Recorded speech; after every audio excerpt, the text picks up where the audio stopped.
Thanks, Jim. I appreciate it and loved all the opportunity of working with all of you in the previous life as a federal highway employee as well.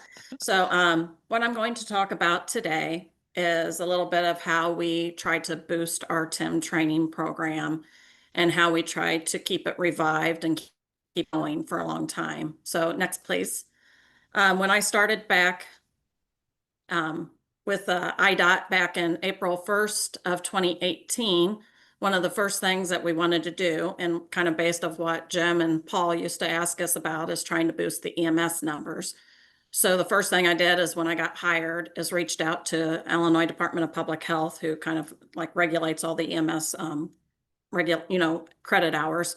So we jumped through the hoops, submitted our program, explained what it was all about. They were very interested in it. We went through all of it. And anyway, we ended up getting 4 hours of continuing education units for the EMS part. So that really helped give us, not only is it good training, but you're giving them credit for showing up.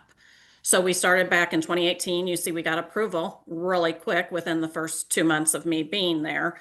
So we reapply every year. I start about 2 months out and go through all the hoops again. Luckily, they know the program, so it's just kind of a formality. Next slide, please. So we have gotten it all the way up through, and we have our 2025 certification, which is good through June of next year. So what I do is print the course site code out on certificates or find some way of at least sending it to the training officers of EMS. And as you know, firemen are also mostly EMS approved too. So next slide, please.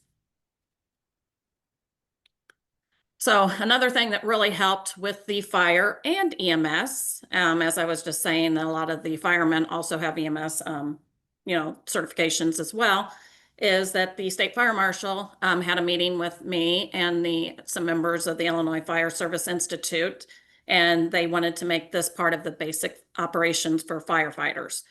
So we had that discussion, and they put it through their JCAR, which was effective July 11th, as you see what's highlighted in this slide, July 11th, 2024.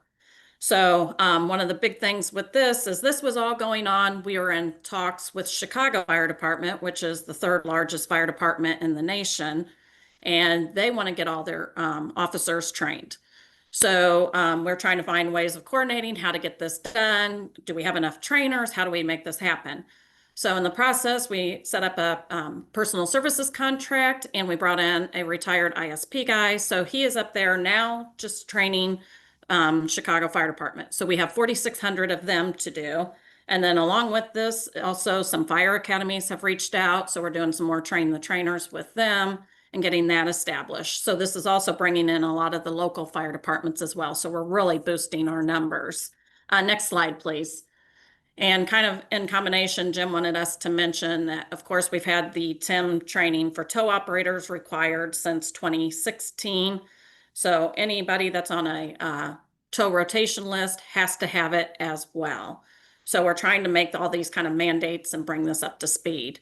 Next slide, please. And here's kind of a screenshot from Katie's new system, which is great.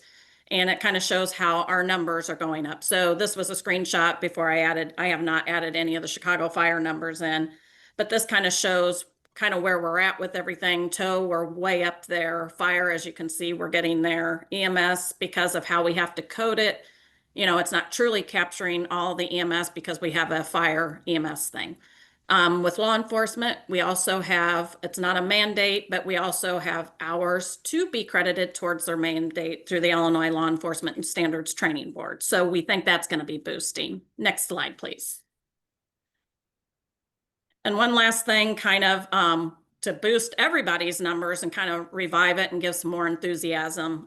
This is a existing ISP, Illinois State Police, their EVOC track, their emergency vehicles operations course, and we are adding onto it a TIM track.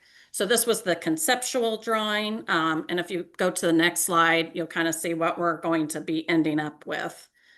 So we're increasing the size of their skill pad, skid pad, whatever anybody wants to call it. We'll have a roundabout. We're going to have a nice straightaway, 3-lane intersection each direction, do the cable median guardrail.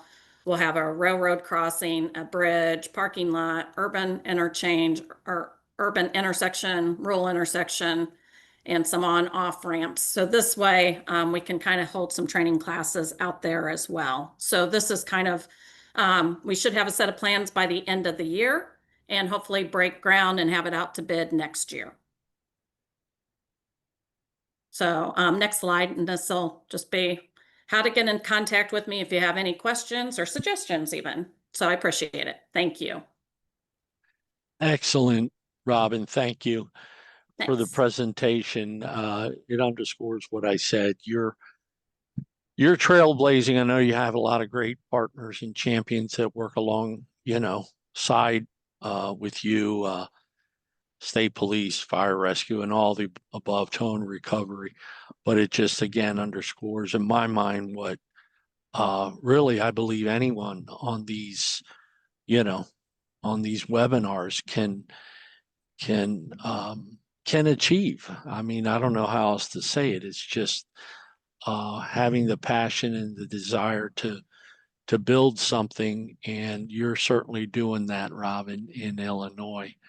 And we can't thank you enough. And we're super excited about the tracking. Can't wait for when that gets done, and I hope to actually come up there.